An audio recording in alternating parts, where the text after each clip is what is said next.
সারা দেশে চলছে নির্বাচনে মনোনয়নপত্র যাচাই বাছাই কার্যক্রম। তথ্যের গড় মিলে বেশ কয়েকজন হেভিওয়েট প্রার্থীর মনোনয়নপত্র অবৈধ ঘোষণা।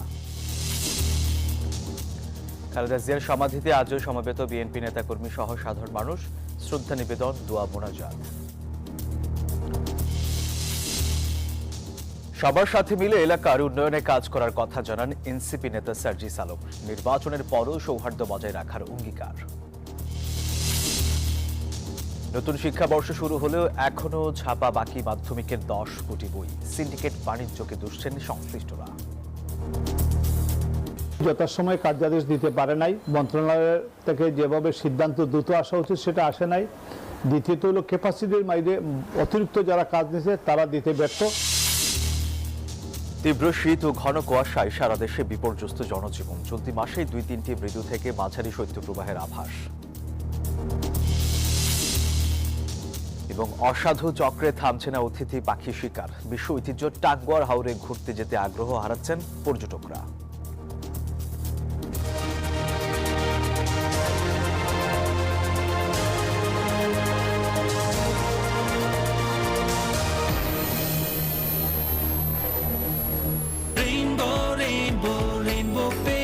Rainbow Paints, the color of joy. স্বাগত নিউজ 24 দেশের সংবাদে। আপনাদের সাথে আছি আমি সোহাগ বক্স। দেখছিলেন বিআরবি কেবল সংবাদ শিরোনাম। শব্দের আরেক নাম, একদম ইউনিক স্ট্রাকচারাল ডিজাইনের কসমিক ডো। এর ওয়াল থিকনেস ও রিপ থিকনেস বেশি থাকা থেকে 50 বছরেরও বেশি। কসমিক ডো, নিশ্চিন্তে 50 বছর। যাচ্ছি পুরো খবরে। শুরুতেই জেডএসআরএম নির্বাচনের পথে।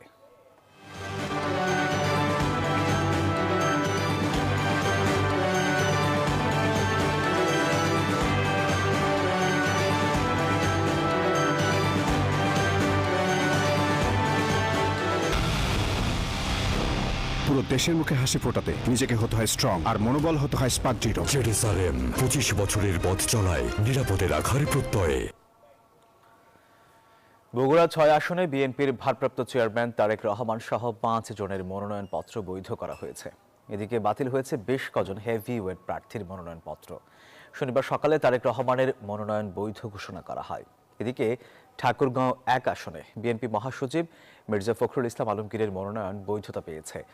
রাজশাহী 1 আসনের জামাত, বিএনপি এবং এবি পার্টির প্রার্থীর মনোনয়ন বৈধ ঘোষণা করা হয়েছে। বাতিল হয়েছে 3 জনের।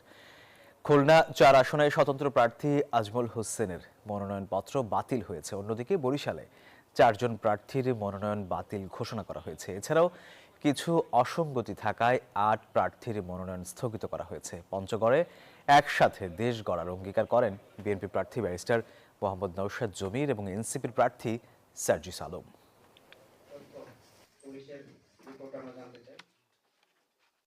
গণপ্রতিনিধিত্ব আদেশ 1972 অনুচ্ছেদ 14 বিধান অনুসারে 41 বগুড়া 6 বগুড়া সদর সংসদীয় আসনে মনোনয়নপত্র দাখিলকারী জনাব তারেক রহমান এর মনোনয়নপত্রটি পরীক্ষা করলাম। পরীক্ষান্তে মনোনয়নপত্রটি গ্রহণ করলাম। মাননীয় জেলা প্রশাসক রিটার্নিং অফিসার হিসেবে দায়িত্ব পালন করছেন এবং তিনি মনোনয়নপত্রটি বৈধ হিসেবে গ্রহণ করেছেন। আমরা খুশি, অত্যন্ত খুশি, বগুড়াবাসী খুশি। ত্রয়োদশ জাতীয় সংসদ নির্বাচন উপলক্ষে দেশ জুড়ে বিভিন্ন আসনের মনোনয়নপত্র যাচাই বাছাই চলছে। দর্শক, এই নিয়ে আরো বিস্তারিত জানাতে এই মুহূর্তে সরাসরি যুক্ত হচ্ছেন আমাদের সহকর্মীরা। শুরুতেই যাচ্ছি বগুড়ায়, সেখানে আছেন সহকর্মী আব্দুস সালাম বাবু। বাবু, এই মুহূর্তে কি অবস্থা দেখছেন জানাবেন আমাদের।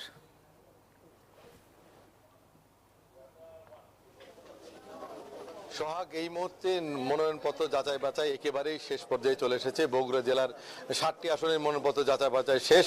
আমরা রয়েছি জেলা রিটার্নিং কর্মকর্তার কার্যালয়ে। জেলা রিটার্নিং কর্মকর্তা জনাব মোহাম্মদ তৌফিকুর রহমান, তিনি মনোনয়নপত্র যাচাই বাছাই শেষে 39 জন প্রার্থীর মধ্যে 12 জন প্রার্থীর মনোনয়নপত্র বাতিল করেছেন বিভিন্ন কারণে। হলফনামায় ত্রুটি, অসম্পূর্ণ হলফনামা দাখিল বিভিন্ন কারণেই হয়েছে। এই কিছুক্ষণ আগে বগুড়া 5 আসনের একজন প্রার্থীর মনোনয়নপত্র বাতিল করেছেন। সব মিলিয়ে বগুড়া জেলায় যে 39 জন প্রার্থী মনোনয়নপত্র দাখিল করেছেন তার মধ্যে 12 জনের মনোনয়নপত্র বাতিল হয়েছে। কিছুক্ষণ আগে বগুড়া 4 আসনের মনোনয়নপত্র যাচাই বাছাই হয়েছে, যেখানে 5 জন প্রার্থীর মধ্যে 5 জন প্রার্থী মনোনয়নপত্র বৈধ ঘোষণা করেছেন এবং এখনই বগুড়া 5 আসনের মনোনয়নপত্র যাচাই বাছাই হলো এবং জেলা নির্বাচন কর্মকর্তা, জেলা রিটার্নিং কর্মকর্তা যে জনাব মোহাম্মদ তৌফিকুর রহমান, তিনি এখন কথা বলছেন এখানে প্রার্থীদের সামনে। নিশ্চয়ই দর্শক ক্যামেরা চোখে দেখতে পাচ্ছেন বগুড়া 5 আসনে বিএনপির জিএম সিরাজ, জামাতের দবিবুর রহমান সহ কয়েকজন প্রার্থীর মনোনয়নপত্র বৈধ হয়েছে। এখানে এলডিপির একজন প্রার্থী তার মনোনয়নপত্র বাতিল করেছেন, যিনি কুদরতি সাকলাইন এলডিপির প্রার্থী ছিলেন এবং এর আগে বগুড়া 4 আসনের বিএনপির আলহাজ মোশাররফ হোসেন, জামাতের ডক্টর মোস্তফা ফয়সাল পারভেজ, এলডিপির শাহেদ ইকবাল, ইসলামী আন্দোলনের ইদ্রিস আলী তাদের মনোনয়নপত্র এবং জাতীয় পার্টি শাহিন মোস্তফা কামালের মনোনয়নপত্র বৈধ হিসেবে ঘোষণা করেছেন। এর আগে সকালে বগুড়া সদর আসনে বিএনপির প্রার্থী জনাব তারেক রহমানের মনোনয়নপত্র বৈধ ঘোষণা করেন রিটার্নিং অফিসার। আপনাকে জানিয়ে রাখি, গতকাল বগুড়ার 3টি আসনের মনোনয়নপত্র যাচাই বাছাই হয়েছে, সেখানে বিএনপি নাগরিক ঐক্যের প্রার্থী মাহমুদুর রহমান মান্নার মনোনয়নপত্র বাতিল ঘোষণা করেছে এবং জাতীয় পার্টির প্রার্থী ছিলেন শরীফুল ইসলাম জিন্না, তারও মনোনয়নপত্র বাতিল ঘোষণা করেছেন। আমি একটু সরাসরি যেতে চাই জেলা রিটার্নিং কর্মকর্তার বক্তব্যের মাঝে। সেখানে রিটার্নিং অফিসার তৌফিকুর রহমান, অতিরিক্ত পুলিশ সুপার আসাদুজ্জামান এবং জেলা নির্বাচন কর্মকর্তা ফজলুল করিম, জেলা বিএনপি সভাপতি রেজাউল করিম বাদশাহ, 5 আসনের সংসদ সদস্য প্রার্থী বিএনপির জনাব জিএম সিরাজ এখানে উপস্থিত রয়েছেন আমরা দেখতে পেয়েছি। সব মিলিয়ে বগুড়ায় যে 39 জন প্রার্থী মনোনয়নপত্র দাখিল করেছিলেন তার মধ্যে 27 জন প্রার্থীর মনোনয়নপত্র বৈধ হিসেবে ঘোষণা করেছেন, বাকি 12 জন প্রার্থীর মনোনয়নপত্র বাতিল করেছেন জেলা নির্বাচন কর্মকর্তা। তিনি জানিয়েছেন যে যাদের মনোনয়নপত্র বাতিল করা হয়েছে তারা ইচ্ছে করলেই আপিল করতে পারবেন এবং আপিলের পরই তাদের সেই আপিল নিষ্পত্তি হবে। এই ছিল বগুড়াতে সর্বশেষ। একই খবর জানতে যাব খুলনায় সহকর্মী মাকসুদের কাছে।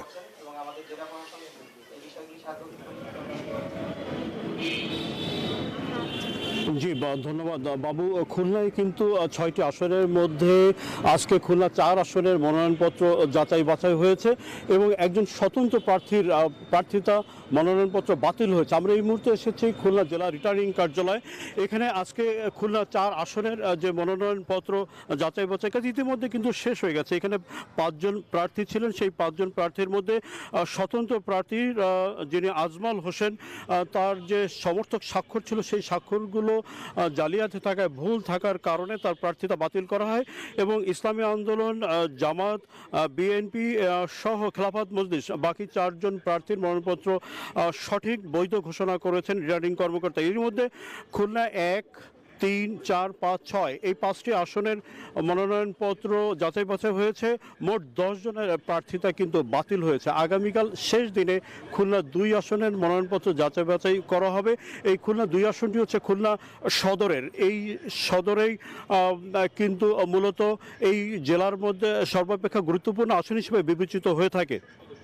একটি তথ্য জানিয়ে রাখতে চাই, খুলনা 5 আসনে কিন্তু জামায়াতের সেক্রেটারি জেনারেল গোলাম পরোয়ার প্রতিদ্বন্দ্বিতা করছেন, তার প্রার্থিতা কিন্তু বৈধ ঘোষণা করা হয়েছে। এছাড়া হ্যাভিয়েট প্রার্থী এবং সাবেক সংসদ সদস্য প্রার্থীও এখানে রয়েছেন। যেমন খুলনা 4 আসনে আজিজুল বারী হেলাল, তিনি বিএনপির তথ্য বিষয়ক সম্পাদক, তার মনোনয়ন কিন্তু আজকে বৈধ ঘোষণা করা হয়েছে। এই আসনে তার বিরুদ্ধে লড়ছেন ইসলামী আন্দোলনের ইউনুস আহমেদ এবং একই সাথে জামাতের কবিরুল ইসলাম, তাদের সকলের প্রার্থিতা কিন্তু বৈধ ঘোষণা করা হয়েছে। আমরা যখন ভোটারদের সাথে কথা বলেছি, পাশাপাশি প্রার্থীদের সাথে কথা বলেছি, সবাই বলছে একটা উৎসবমুখর প্রতিদ্বন্দ্বিতাপূর্ণ নির্বাচন এখানে উপস্থিত হবে। জেলা রিটার্নিং কর্মকর্তা বলছেন সকল প্রার্থীকে এই নির্বাচনের আইন কানুন বিধিবিধান সম্পর্কে অবগত করা হচ্ছে। যেহেতু এটা একটা নতুন ভোট, যে একই সাথে এই ত্রয়োদশ জাতীয় সংসদ নির্বাচন, পাশাপাশি গণভোট অনুষ্ঠিত হবে, তো সেই ক্ষেত্রে কিন্তু আসলে বাড়তি গুরুত্ব দিচ্ছেন এবং বাড়তি মনোযোগ দিচ্ছেন এবং সেইভাবেই কিন্তু প্রার্থীদের সাথে তারা কথা বলছেন। তো এই ছিল খুলনা রিটার্নিং কার্যালয় থেকে সর্বশেষ। আমরা একই খবর জানতে যাচ্ছি রংপুরে আমাদের সহকর্মী মানিকের কাছে। মানিক। মাকসুদ, আপনি যেমনটি বলছিলেন খুলনার কথা, আমি রয়েছি রংপুর জেলা প্রশাসক কার্যালয়ের সম্মেলন কক্ষে। কিছুক্ষণ আগেই এখানে রংপুর 6 আসনের অর্থাৎ মনোনয়ন যাচাই বাছাই কার্যক্রম শেষ হয়েছে। এখানে এই 6 আসনের প্রার্থী ছিলেন 11 জন, তার মধ্যে 4 জন প্রার্থীর কাগজপত্রিতে অসঙ্গতি থাকায় সেখানে অর্থাৎ 4 জন প্রার্থীর প্রার্থিতা বাতিল হয়েছে এবং বাকি 7 জন প্রার্থী বৈধতা পেয়েছে। আমি একটু সরাসরি কথা বলতে চাই রিটার্নিং অফিসার এবং জেলা প্রশাসক এনামুল আহসান, তার কাছে জানতে চাইব যে আজকে তো অর্থাৎ 6টি নির্বাচনী আসনের মনোনয়ন যাচাই বাছাই শেষ করলেন, কতজন প্রার্থী ছিল এবং কতজন প্রার্থী অবৈধ হয়েছে এবং কতজন প্রার্থী বৈধভাবে টিকে রয়েছে একটু আমাদেরকে বলবেন। আপনাকে অসংখ্য ধন্যবাদ। রংপুর জেলায় সংসদীয় আসন 6টি। আমরা গত 1, 2 এবং 3 জানুয়ারি 2026 সাল 3 দিনে আমাদের বাছাই কার্যক্রম সম্পন্ন করি এবং এই বাছাই কার্যক্রমটি অত্যন্ত সুশৃঙ্খলভাবে সমাপ্ত হয়েছে। প্রার্থীদের মধ্যে উৎসাহ এবং উদ্দীপনা ছিল, সবাই স্বতঃস্ফূর্তভাবে অংশগ্রহণ করেছেন। আমাদের রংপুর জেলায় 56টি মনোনয়নপত্র দাখিল করা হয়। তার মধ্যে 44টি মনোনয়নপত্র বৈধ বলে ঘোষিত হয়েছে এবং 12টি মনোনয়নপত্র বাতিল বলে ঘোষণা করা হয়েছে। কথা বলছিলাম রিটার্নিং অফিসারের সাথে, তিনি কিন্তু বলছেন যে আসলে অর্থাৎ মনোনয়ন যাচাই বাছাইয়ের সর্বশেষ পরিস্থিতি কিন্তু তার কাছে শুনছিলাম। তাহলে এই ছিল আমার কাছে তো রংপুর থেকে সর্বশেষ। সোহাগ। ধন্যবাদ আপনাকে।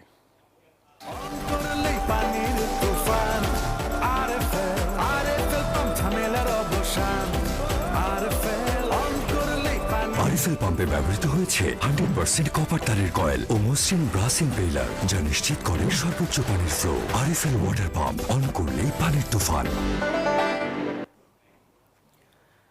দলীয় চেয়ারপারসন বেগম খালেদা জিয়ার মৃত্যুতে চলছে বিএনপির 7 দিনের শোক। শনিবার সকাল থেকে ঘন কুয়াশা আর শীত উপেক্ষা করে শেরে বাংলা নগরের জিয়া উদ্যানে বেগম জিয়ার সমাধিতে শ্রদ্ধা জানাতে আসছেন বিভিন্ন শ্রেণী পেশার মানুষ।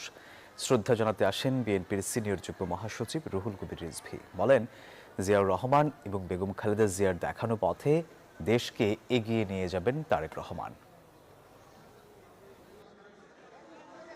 বেগম খালেদা জিয়া যে আদর্শ, যে নৈতিকতা, যে অঙ্গীকার জনগণের কাছে দিয়েছিলেন, তার যে রেখে যাওয়া আদর্শ, সেই আদর্শ এত উঁচু মাত্রার নৈতিক বৈশিষ্ট্য ধারণ করে আমরা সেই পথ ধরে, তার দেখানো পথ ধরেই আমরা এগিয়ে যাব। বিজলি কেবলস যে কোনো স্থাপনার বৈদ্যুতিক সংযোগকে রাখে নিরাপদ। এর স্কিন কোটেড ইনসুলেশন সম্পূর্ণ ফায়ার রিটার্ডেন্ট, তাই বিজলি কেবলস নিজেই নিজেকে নেভায়। বিজলি কেবলস, নিরাপদ আজীবন। বিএনপি প্রার্থী সহ সবার সাথে মিলে এলাকার উন্নয়নে কাজ করবেন বলে জানান এনসিপির উত্তরাঞ্চলের মুখ্য সংগঠক সার্জিস আলম। সকালে জেলা প্রশাসক ও জেলা রিটার্নিং অফিসারের কক্ষে মনোনয়ন বাছাই পর্ব শেষে সাংবাদিকদের এই কথা জানান তিনি। বলেন, নির্বাচনের শেষ দিন পর্যন্ত এবং নির্বাচনের পরেও পারস্পরিক সৌহার্দ্য থাকবে। এই সৌহার্দ্যপূর্ণ সম্পর্ক আগামীতে পঞ্চগড়ের উন্নয়নে সবচেয়ে বড় ভূমিকা পালন করবে বলেও জানান তিনি। এদিকে বিএনপির আন্তর্জাতিক বিষয়ক সম্পাদক ব্যারিস্টার নওশাদ জমির বেগম খালেদা জিয়ার মৃত্যুতে বিএনপি শোকের মধ্যে আছে। এ সময় সার্জিস আলমের কথার সাথে সহমত প্রকাশ করেন তিনি।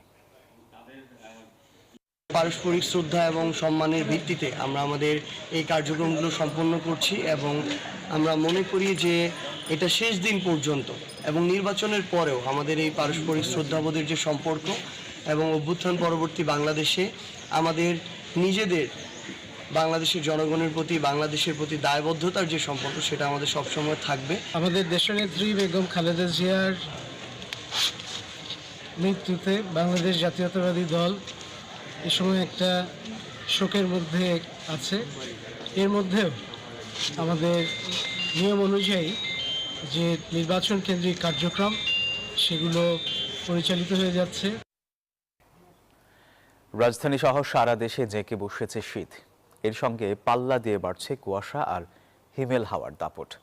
কনকনের ঠান্ডায় স্বাভাবিক জীবনযাত্রা ব্যাহত হচ্ছে। প্রতিনিধিদের পাঠানো তথ্যচিত্রে ডেস্ক রিপোর্ট। নতুন বছর আগমনের সাথে সাথে দেশের সর্বত্র বেড়েছে শীতের তীব্রতা। ঘন কুয়াশায় ছেয়ে গেছে চারপাশ। এমনই চিত্র দেখা গেছে উত্তরা জেলা কুড়িগ্রামে। আজ কুড়িগ্রামে সর্বনিম্ন তাপমাত্রা রেকর্ড করা হয় 10 ডিগ্রি সেলসিয়াস। ঘন কুয়াশার কারণে সড়কে হেডলাইট জ্বালিয়ে চলছে যানবাহন। উত্তরের হিমেল হাওয়া আর প্রচন্ড শীতের দাপটে জনজীবনে নেমে এসেছে স্থবিরতা। বেলা বাড়ার সাথে সাথে তাপমাত্রা হ্রাস পেলেও প্রচন্ড শীতের কারণে শ্রমজীবী মানুষ কাজে যেতে পারছে না। আজকে অনেক ঠান্ডা পড়ছে এদিকে, মানে গত দিনের থেকে আজকে অনেকটা শীত বেশি, কুয়াশা অনেকটা বেশি, প্রচুর ঠান্ডা। এখন তো আমরা এই যে জমির মধ্যে মাঠের মধ্যে আসছি, আমরা মনে করেন যে এই কাঁচামাল উঠেছি, হাত পা মনে করেন যে অনেক ঠান্ডা হয়ে গেছে। অপরদিকে টানা 4 দিন চুয়াডাঙ্গার উপর দিয়ে মাঝারি থেকে মৃদু শৈত্যপ্রবাহ বয়ে চলছে। এই অবস্থায় নিম্ন আয়ের মানুষের জীবনে নেমে এসেছে ভোগান্তি। ঘন কুয়াশা আর ঠান্ডার কারণে রিক্সা ভ্যানে যাত্রী মিলছে না বলে জানান রিক্সা চালক। কুয়াশার কারণে আমরা ভোরবেলা আসার পর সকাল হয়ে যাচ্ছে, অথচ কোনো যাত্রী পাচ্ছি না। খেটে খামারে দিন মজুরির জন্য আমরা রাস্তা করে দাঁড়িয়ে আসি। এদিকে যশোরে তাপমাত্রা রেকর্ড করা হয় 10 ডিগ্রি সেলসিয়াস। তীব্র এই শীতের প্রভাব পড়েছে সাধারণ খেটে খাওয়া মানুষের জনজীবনে। কাজ সংকটে ভুগছেন দিনমজুররা। তারা বলছেন হাড় কাঁপানো শীতে বাসা থেকে বের হলেও কাজ করতে পারছেন না তারা। যারা শ্রমিকরা দিনমজুরেরা কর্ম পাচ্ছে না, তার কারণে ঠিক মতো কাজ কাম করে খাইতে পারতেছে না। বাসাতে বেরোতে পারছে না, কাজে হাত পাত লেগে যাচ্ছে। অন্যদিকে রাঙামাটি 10টি উপজেলায় শীতের তীব্রতা তুলনামূলকভাবে বেশি অনুভূত হচ্ছে। শৈত্যপ্রবাহ ও ঘন কুয়াশায় ঢেকে গেছে পুরো উপজেলা। এদিকে আবহাওয়া অফিস বলছে শীতের এই দাপট আরো কয়েকদিন অব্যাহত থাকবে। Desk report, news 24। দর্শক, বলছিলাম সারা দেশে জেঁকে বসেছে শীত আর কনকনের ঠান্ডায় স্বাভাবিক জীবনযাত্রা ব্যাহত হচ্ছে। এই নিয়ে আরো খবর জানাতে এই মুহূর্তে সরাসরি যুক্ত হচ্ছেন আমাদের সহকর্মীরা। শুরুতে যাচ্ছি রাজশাহীতে, সেখানে আছেন সহকর্মী মর্তুজা। শীতের প্রভাব কেমন রাজশাহীতে জানাবেন আমাদের।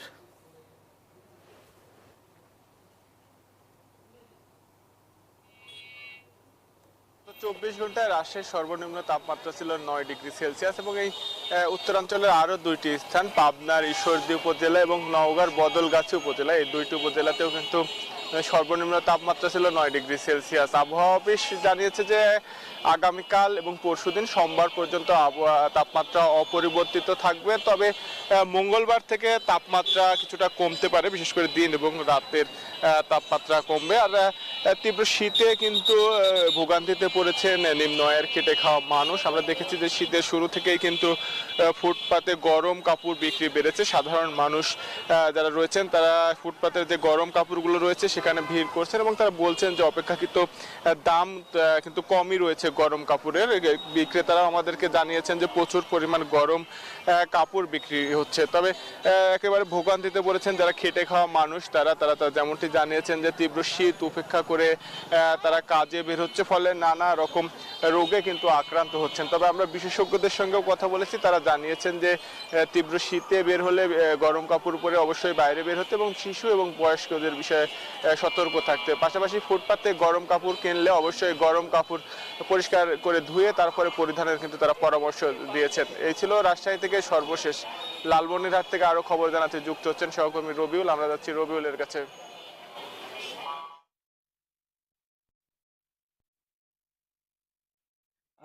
ধন্যবাদ আপনাকে। আপনি যেমনটি বলছিলেন রাজশাহী খবর, ঠিক তেমনি কিন্তু লালমনিরহাটে কিন্তু আজকে কিন্তু সূর্যের মুখ দেখা মেলেনি এবং লালমনিরহাটের সর্বনিম্ন তাপমাত্রা রেকর্ড করা হয়েছে সর্বনিম্ন 10 ডিগ্রি সেলসিয়াস।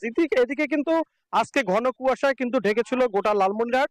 সূর্যের মুখ দেখা মিললেও কিন্তু সেই তাপমাত্রা খুবই চঞ্চল। মানুষের মাঝে কিন্তু লালমনিরহাটে জুবুথুবু অবস্থা সৃষ্টি হয়েছে এবং অনেকে মানুষ কিন্তু ঘর থেকে বেরোতে পারেনি। বিশেষ করে শ্রমজীবী মানুষরা কিন্তু অনেক কষ্টে আছে। ইতিমধ্যে আমরা খোঁজ খবর নিয়েছি হাসপাতালগুলোতে কিন্তু রোগীর সংখ্যা বাড়ছে এবং পাশাপাশি আমরা কৃষি ক্ষেত্রের দেখেছি যে বীজতলাগুলো আছে, সেই বীজতলাগুলো কিন্তু কুয়াশার কারণে কিন্তু নষ্টের উপক্রমে। পাশাপাশি আমরা জেলা প্রশাসকের মাধ্যমে কথা বলছি। জেলা প্রশাসক বলছেন যে এ পর্যন্ত প্রায় 15,000 শীতার্ত মানুষের মাঝে কিন্তু কম্বল বিতরণ করা হয়েছে। আরো কম্বলের জন্য কিন্তু তারা সরকারের ঊর্ধ্বতন কর্তৃপক্ষের কাছে কিন্তু জানিয়েছেন। এদিকে কিন্তু শীতের তীব্রতা দিন দিন বাড়ার কারণে মানুষের কিন্তু বিশেষ করে শিশু ও বৃদ্ধদের কিন্তু অনেক জুবুথুবু অবস্থায় পরিণত হয়েছে। এদিকে বিশেষ করে তিস্তা ধরলা যে নদী রয়েছে, সেই ধরলা নদী বেষ্টিত মানুষের মাঝে সবচেয়ে বেশি শীত অনুভব করছে। এই ছিল আমার কাছে সর্বশেষ। ফিরে যাচ্ছি স্টুডিওতে। ধন্যবাদ আপনাকে। জাতীয় শিক্ষাক্রম ও পাঠ্যপুস্তক বোর্ড থেকে কি তথ্য দেয়া নিষেধ? তা না হলে মাধ্যমিকের অন্তত 10 কোটি বই ছাপাতে দেরির কারণ কেন জানাচ্ছে না প্রতিষ্ঠানটি? বেশ কবার যোগাযোগের চেষ্টা করেছে নিউজ 24, কিন্তু সাড়া মেলেনি। কেউ কেউ বলছেন এই দেরির পেছনে রয়েছে সিন্ডিকেট বাণিজ্য। শিক্ষার্থীদের নিম্নমানের বই দেওয়ার প্রমাণও রয়েছে এনসিটিভির হাতে, কিন্তু কাজের গরু রয়ে গেছে কেবল কাগজেই। মাসুদ আলাবনের রিপোর্ট। ক্যামেরায় ছিলেন মেহেদি হাসান সুমন ও মিন্টু। নতুন বছর শুরুর ঠিক আগে ভাগে শিক্ষা উপদেষ্টার প্রতিশ্রুতি অলমোস্ট 100% বই সেগুলো পৌঁছে যাবে, কিন্তু বাস্তবতা হলো বছরের প্রথম দিনে প্রাথমিকের শিক্ষার্থীরা সৌভাগ্যবান হলেও নতুন বইয়ের ঘ্রাণ থেকে বঞ্চিত মাধ্যমিকের বেশিরভাগ শিক্ষার্থী। কিন্তু কেন? উত্তরের খোঁজে নিউজ 24।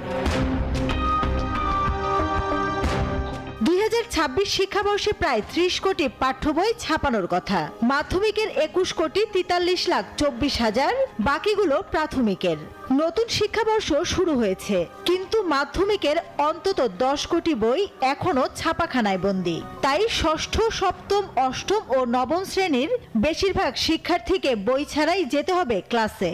7 এবং 8 দুইটা ক্লাসের গ্যাপ আছে, আর বাদ বাকি মোটামুটি অনেকাংশে পেয়ে গেছি ইনশাল্লাহ। আমরা সপ্তম এবং অষ্টম শ্রেণীর বইগুলো হাতে পাইনি, কিন্তু আমাদের কাছে মেইল এসেছে।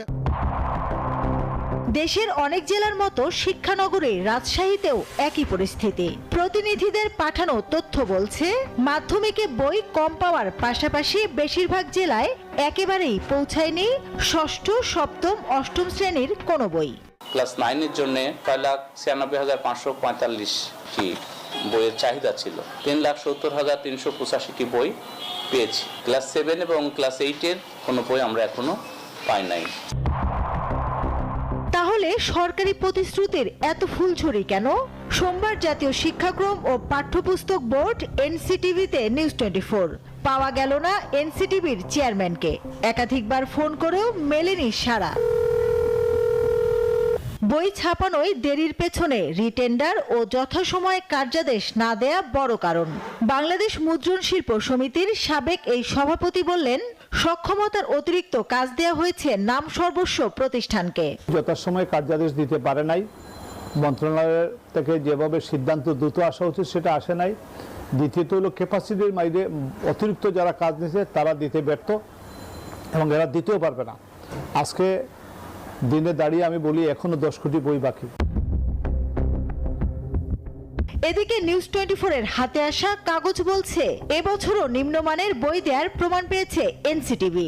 কিন্তু এনসিটিভি ও মান নিয়ন্ত্রণকারী প্রতিষ্ঠান কন্ট্রোল ইউনিয়ন বিডি একে অপরকে দায়সারা চিঠি দিয়েছে। নিম্নমানের বই দেওয়ার কথা প্রথমে অস্বীকার করলেও পরে স্বীকার করে প্রতিষ্ঠানটি। যে বইগুলো চলে গেছে নিম্নমানের, সেটার ক্ষেত্রে আসলে কি করা হবে? মানে এটা তো আপনাদের মানটা আগে দেখার কথা। এরকম কোন বই যায়নি আমরা জানা মতে। কোনোভাবে যেও থাকে, লুকোয় দিয়ে থাকে, পলায় দিয়ে থাকে, এরপরে একটা সামনে। আবারও এনসিটিভিতে নিউজ 24 কারো বক্তব্য পাওয়া গেল না এবারও। বই সরবরাহে যুক্ত একজন জানালেন, এনসিটিভি থেকে তথ্য দেয়া নিষেধ। থেকে তথ্য দেওয়ার নিষেধ আর কি। সারা বাংলাদেশ করতে শতভাগ বই পাবে না, এখনো তো বন্দোবস্ত বই বাকি আছে।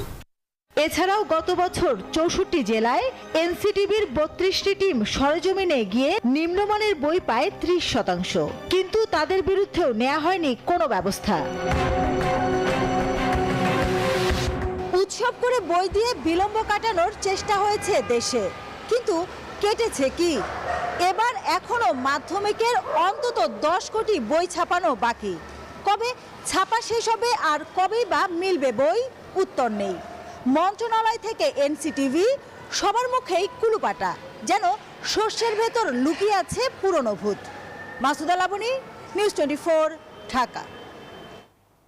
নিউজ 24 দেশের সংবাদের সময় হলো একটা বিরতির, সাথেই থাকুন।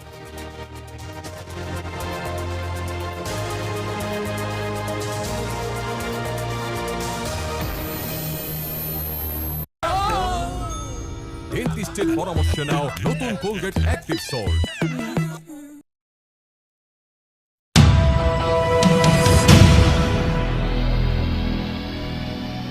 ফুড পয়জনিং, বাড়িতে তেলাপোকা আছে নাকি? তোমার একটু খেয়াল রাখা উচিত ছিল। আবার আমারে বলে যে আমি ঠিক মতো কাম করি না, কিন্তু আমি তো পাউডার দিয়েছিলাম। পাউডার বা চক লুকিয়ে থাকা তেলাপোকাদের কিচ্ছু করতে পারে না। এই জন্য লাল হিট, যা লুকিয়ে থাকা তেলাপোকাদের মারে আস্তানায় ঢুকে। লাল হিট, লুকালেও বাঁচবে না।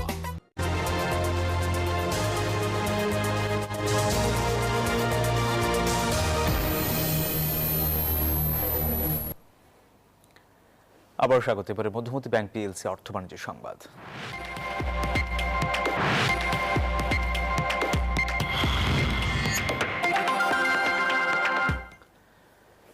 বান্দরবানের সাঙ্গু ও মাতামহুরী নদীর চরে সবজির বাম্পার ফলন হয়েছে। কৃষকরা জানান, এখানকার মাটি ও আবহাওয়া সবজি চাষের উপযোগী হওয়ায় ফলন ভালো হয়েছে। সবজি উৎপাদনে স্বল্প খরচের লাভ বেশি হওয়ায় খুশি তারা। মাঠ পর্যায়ে কৃষকদের সব ধরনের সহায়তা করছেন কৃষি কর্মকর্তারা। এইচএম সম্রাটের পাঠানো তথ্যচিত্রে ডেস্ক রিপোর্ট। বান্দরবানের সমতলে কৃষি জমি পর্যাপ্ত না থাকায় সাঙ্গু ও মাতামহুরী নদীর চরে শীতকালীন সবজির আবাদ করছেন কৃষকরা। ফুলকপি, বাঁধাকপি, মূলা, বেগুন, সিম সহ বিভিন্ন ধরনের সবজি উৎপাদনে ব্যস্ত সময় পার করছেন তারা। কৃষকরা জানান, চলতি মৌসুমে আবহাওয়া অনুকূলে থাকায় সবজির আশানুরূপ উৎপাদন হয়েছে, এতে খুশি তারা। নদীর ভাড়া আমরা বাদাম খেতে করি, বিরিয়ানি মতো টমাটো, শাকসবজি, সিম, বটবটি সবকিছু করি। সিম সাঙ্গ নদী সরে গিয়া ফলন্দি বুদ্ধি বালা আশা করি। গেল বর্ষা মৌসুমে এই দুই নদীর চরে পলি জমেনি, আর এ কারণে অন্যান্য সবজির ভালো ফলন হলেও চীনা বাদামের আবাদ ভালো হয়নি। এই অবস্থায় বাদাম চাষ করে লোকসানের আশঙ্কায় কপালে চিন্তার ভাঁজ এই কৃষকের। এবছর সবকিছু ভালো হয়েছে, কিন্তু এবছর বাদামের মধ্যে তুলনামূলক বাদাম কম পড়ছে। একটা গাছের মধ্যে আগে পড়তো 30টা 35টা, এখন পড়ছে 20টা 15টা 20টা এরকম। সংশ্লিষ্টরা জানান, কৃষকদের সার, বীজ সহ সব ধরনের সহযোগিতা করছেন মাঠ পর্যায়ের কৃষি কর্মকর্তারা। এটা কৃষি নির্ভর এলাকা এবং কৃষিতে যাতে আরো এটা উন্নত জাত এবং প্রযুক্তি প্রশিক্ষণ দিয়ে আমরা তাদেরকে প্রশিক্ষিত করতে পারি, তাহলে এই সকল ফসলের উৎপাদন বহুগুণে বৃদ্ধি পাবে। এটা আমাদের বান্দরবান পার্বত্য জেলার জন্য একটা, আমি মনে করি, একটা মাইলফলক হয়ে দাঁড়াবে। চলতি মৌসুমে সাঙ্গু ও মাতামহুরী নদীর চরে প্রায় 4000 হেক্টর জমিতে রবি শস্য সহ বিভিন্ন শাকসবজির আবাদ করছেন কৃষকরা। Desk report, news 24। পরাজিত শক্তি কিছু বাধার সৃষ্টি করতে পারে, সেগুলো অতিক্রম করে সুষ্ঠু নির্বাচনের লক্ষ্যে এগিয়ে যেতে হবে, এমনটি বলেছেন তথ্য ও জলবায়ু পরিবর্তন বিষয়ক উপদেষ্টা সৈয়দা রিজওয়ান হাসান। সকালে সিলেট প্রেস ক্লাবে পিআইবি আয়োজিত নির্বাচন বিষয়ক প্রশিক্ষণ অনুষ্ঠান শেষে সাংবাদিকদের এসব কথা বলেন তিনি। উপদেষ্টা বলেন, ভোটের সময় বিভিন্ন স্থানে কিছুটা রাজনৈতিক উত্তেজনা থাকে, এসব মোকাবিলায় কাজ করেছে সরকার।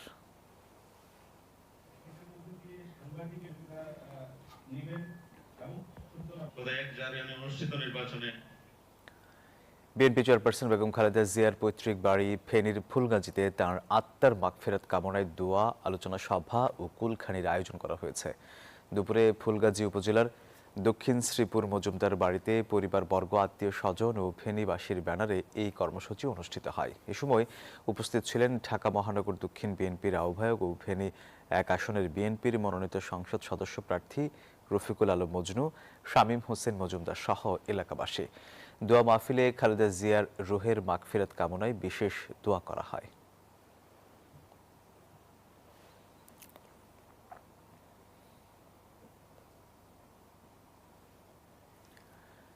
সংবাদের সময় হলো আরো একটা বিরতির, সাথেই থাকুন।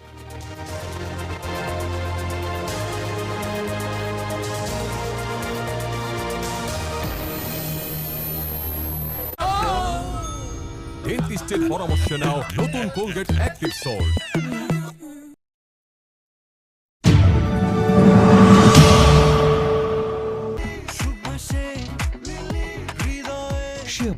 ভিটামিনে সমৃদ্ধ লিলি বিউটি সোপ, যার অ্যান্টি এজিং গুণ তারুণ্য ধরে রেখে ত্বককে করে উজ্জ্বল। তারুণ্যময় উজ্জ্বল ত্বকের জন্য। A product of Remark.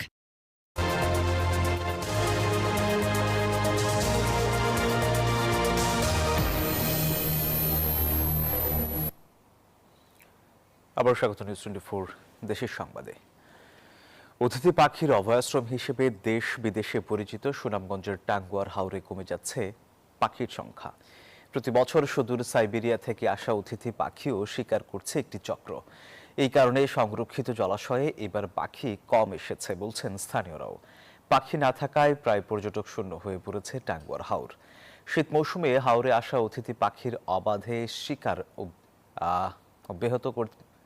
ব্যাহত করেছে অতিথি পাখির অবাধ বিচরণ। সংরক্ষিত এলাকা হলেও প্রতিনিয়তই ঘটছে পাখির সঙ্গে নির্মমতা। বিষ্টুপ ছিটিয়ে সুতা দিয়ে ফাঁদ তৈরি করে এবং রাতের বেলায় উচ্চ পাওয়ারের টর্চ লাইট মেরে অবাধে চলে পাখি শিকার। বন্ধে প্রশাসন কঠোর পদক্ষেপ চান স্থানীয় সচেতন মহল।